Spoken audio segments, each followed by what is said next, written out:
How did the 2024 D&D version of Find Familiar change? How can you use this spell for your character? What are the best familiars? What are the best familiar actions? Greetings, YouTube. The Doctor is in. Dr. Urias Papers here, coming at you with another commentary on Dungeons and Dragons. And yes, today we are going to talk about the new version, the 2024 version of Find Familiar. Currently, we've got the Legacy version up here. We're going to talk about the changes between the two. We're going to give the new Find Familiar a new grade compared to the old grade we gave the Legacy one. We're going to look at the familiars you can use and which ones are the best ones. And we're going to look at some actions that your familiar can do. But first, don't forget to hit that subscribe button. If you like this video, hit the like button. If you have any questions or comments, please leave a question or comment. And don't forget to hit that notification bell. All right, here is the old Find Familiar. First level spell was a ritual spell. It did take an hour to cast it, which essentially, if you cast it as a ritual, took an hour and 10 minutes. It did cost you 10 gold pieces worth of charcoal, incense, or herbs that were consumed. So that's part of the material component, range of 10 feet. It's a conjuration. So you get the service of a bat, cat, crab, frog, toad, hawk, lizard, octopus, owl, poisonous snake, fish quipper, rat, raven, seahorse, spider, or weasel appearing in an unoccupied space within range. And the familiar has the statistics of the chosen form, though it is a celestial, fey, or fiend, your choice, instead of a beast. So it acts independently of you. It obeys your commands. It rolls its own initiative and acts on its own turn, but it cannot attack. It can take all actions, but it cannot attack. If it drops to 0, it's gone, leaving behind no physical form. It reappears after you cast the spell again. As an action, you can put it in a pocket dimension, or you can just dismiss it forever. And then as an action, you can bring it back if it isn't dead, if it hit and gone to 0 hit points. So, and you can cause it to reappear in an unoccupied space within 30 feet of you. It doesn't, I want to note something here. It says, as an action while it is temporarily dismissed, you can cause it to reappear in any unoccupied space within 30 feet of you. It does not say any unoccupied space that you can see within 30 feet of you. So there is that. While it's within 100 feet of you, you can communicate with it telepathically. As an action, you can see through its eyes and hear it, whatever it sees or hears until the start of your next turn, and you gain the benefit of its senses. You're deaf and blind while this is going on. You can't have more than one familiar. If you try and cast another one, the other one is replaced. Finally, when you cast a spell with a range of touch, your familiar can deliver that spell. Your familiar must be within 100 feet of you, and it has to have a reaction to do it. So, and if the spell requires an attack roll, you use your attack modifier for the roll. This is kind of an exception to the rule up above that says it cannot attack. So that's the Legacy version. So let's look at the new version of the spell. So it is still a first level spell. It still takes an hour. It's still a ritual, so it takes an hour and 10 minutes if you cast it as a ritual. Still has a range of 10 feet.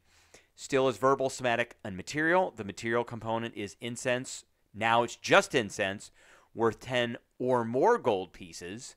So before, it was charcoal, incense, and herbs. Now it's just incense, okay? And it's still conjuration, all that. So you gain the services, and there's a really big change to this particular sentence. So you gain the service of a familiar. A spirit takes an animal form you choose that is a bat, cat, frog, hawk, lizard, octopus, owl, raven, rat, spider, weasel, or another beast that has a challenge rating of 0. That's an addition. That is not in this Legacy version. So in the Legacy version, you were stuck with these. In this new version, you get any beast with a challenge rating of 0. And we're going to look at those. Again, it appears in an unoccupied space within range. It's got the statistics. It's a celestial, fiend, or fey, yada, yada, yada. It's still got the telepathic connection, 100 feet. However, you can see through its eyes and ears with a bonus action. not your action. So that, again, is a new feature. That's new. So no more actions to do this. It's a bonus action. Until the start of your next turn, gaining the benefits of any special senses. And then if you cast a spell with a range of touch, your familiar can deliver that. And then it has to be within 100 feet of you. It has to have a reaction. Familiar is an ally to you and your allies. So there are certain things that proc off of being next to an ally. Like, for instance, sneak attack. It rolls its own initiative, acts on its own turn. A familiar cannot attack, but it can take other actions as normal. And then basically the same thing happens with the, if it drops to 0, it's gone. You can temporarily dismiss it with a magic action to a pocket dimension. You can bring it back. And you can't have more than one familiar. So the two big changes are the fact that you now get any beast of challenge rating 0. And it's a bonus action to see through its eyes and hear through its ears. Now, what grade did we give this spell before? Find Familiar, we gave an S. This was an awesome spell. What is going on here? This was an awesome spell before, and it has only gotten better with age. It was an S tier spell before because that familiar can do all kinds of stuff like scouting. And we're going to talk about some actions. And essentially, it's free. It's not like the familiars of the past editions where if it died, you lost a bunch of hit points permanently. It's a 10 gold piece thing, and it can open doors, it can open chest lids, it can push buttons, it can pull levers, all that kind of stuff. Within the parameters of its strength, of course. So it was an S tier before. It is still it's still an S tier. It is a solid S tier now. So with that in mind, let's take a look at all of the challenge rating 0 creatures that we have here, that we have access to.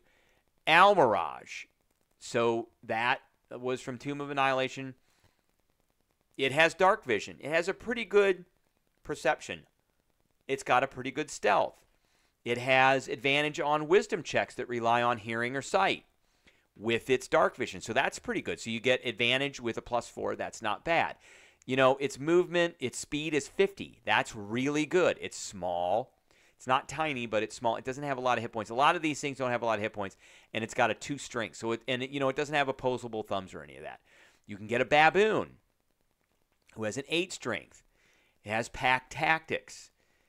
That's basically it. So baboons are just okay. Badgers, bats, cats, chimeric baboon, chimeric cat. These all came from Icewind Dale. They're essentially the same thing, except these have blind sight. Tremor sense, the chimeric baboon has pack tactics. Doesn't really have anything else. But the chimeric cat has blind sight, tremor sense, and a perception of 13. That's pretty good.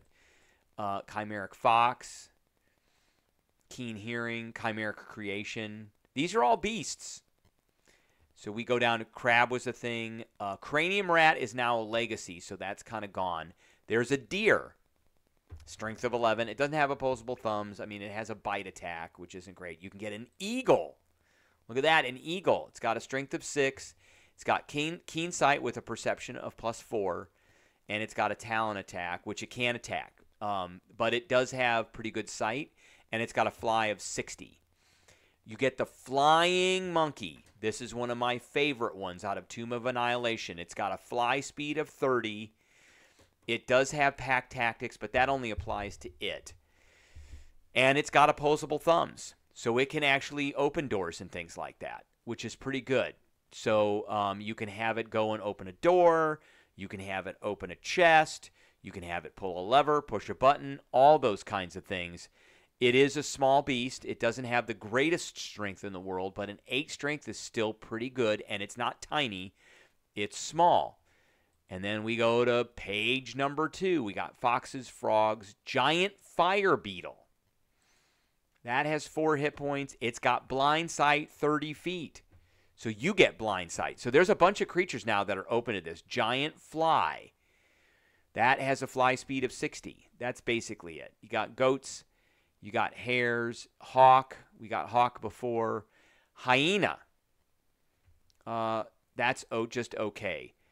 Knucklehead trout. You have a lizard, octopus. Those were all in the base. We have the owl. The owl is still an absolutely solid choice because it gets perception. It has dark vision 120 feet. It has advantage on perception checks for hearing and sight. And it's got flyby, and we're going to talk about why that's an awesome option. It's got a really good fly speed, and it's got flyby, which means it doesn't provoke attacks of opportunity when it does do a flyby. You can get a pig. A pig, look at that. There's quippers, there's rats, there's ravens, there's a scorpion. So that's a little tiny thing. It does have blind sight 10 feet. Seahorse, seals, sheep. We're not going to talk about the Spelljammer stuff. Spider. Spider has spider climb and web walking and dark vision 30 feet. That's pretty good. You can get a vulture, keen sight, advantage on wisdom checks. Doesn't have dark vision, though. And a weasel.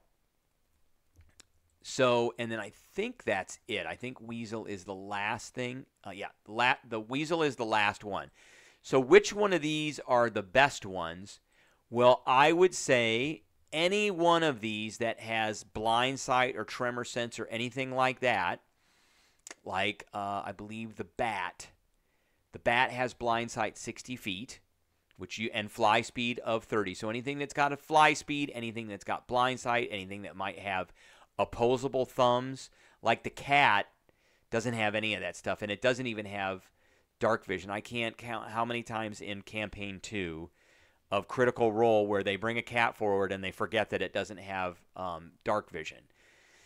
You know, anything that, again, flying, opposable thumbs, so it can open stuff pretty easily, blind sight, dark vision, the flyby attack. The flying monkey doesn't have flyby. It doesn't have dark vision, but it does have a fly speed, and it does have opposable thumbs. So that's a good choice. The bat is a good choice. The owl is a great choice. All those are great choices. Now, what kinds of actions are the best actions for a familiar?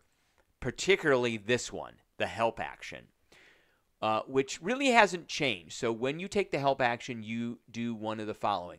Choose one of your skills or tool proficiencies and one ally who is near enough for you to assist verbally or physically when they make an ability check that they have advantage. So you technically could give your familiar advantage on a perception check, even if it doesn't have advantage. Or it could give you advantage on a perception check. So that's a pretty good thing because most of them have advantage, or most of them have perception. The last one is the biggie. Assist on an attack roll. You momentarily distract an enemy within 5 feet of you. Now, the familiar has to get within 5 feet of the enemy.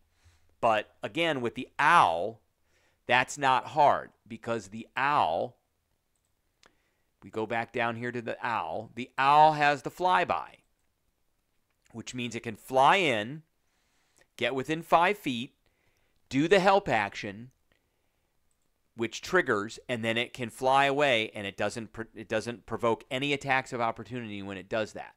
So it comes in, flaps its wings, screeches in the person's face, distracts it, and then flies away. It gives advantage to the next attack roll by one of your allies against that enemy. So there are certain ways to interpret this. Some tables interpret this saying that it has to be the exact next one, or it has to be one that it chooses. So that, again, is up to your DM. Figure that out. And this benefit expires at the start of your next turn, but that's the turn of the familiar. So this is a great action, particularly if you have a rogue wizard who has a familiar. It's called the pocket owl. The owl comes out. It goes and flies in the thing's face, flies away, no attacks of opportunity, and then the rogue gets its sneak attack because it has advantage on that attack roll as long as it is next in line to go. So you kind of want your familiar to have a initiative like right before yours, because it does it will have initiative.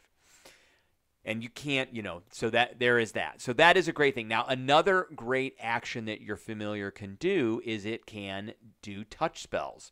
And again, the owl is a great example of this, where it can come in, it can touch something, and then it can fly away with no attacks of opportunity, and it can deliver that. And it has a fly speed of 60 feet, so it can take a touch spell. You basically give it a range of like 30 to 40 feet, because it'll fly in 30 to 40 feet and get away, and you're good to go. Now, I have had a lot of DMs who have immediately gone after familiars. When you start doing wonky stuff with your familiars, best way to do is go after them, take them out. They are very susceptible to area effect damage, so if a fireball goes off, they're probably not going to be around. Most of these familiars have 2 or 3 hit points, and that's it. So, the owl's going to come in, and then the enemy's going to go, yep, that thing is causing me a lot of problems. It's going, and then it's gone. And once it's gone for the combat. So I've had familiars where the enemies figured it out, and they've lasted like a round or two, and then that basically happens every combat after that. So just have to be careful with that. All right, that is what I have for everybody today. I appreciate everybody tuning in, and I will catch everybody later.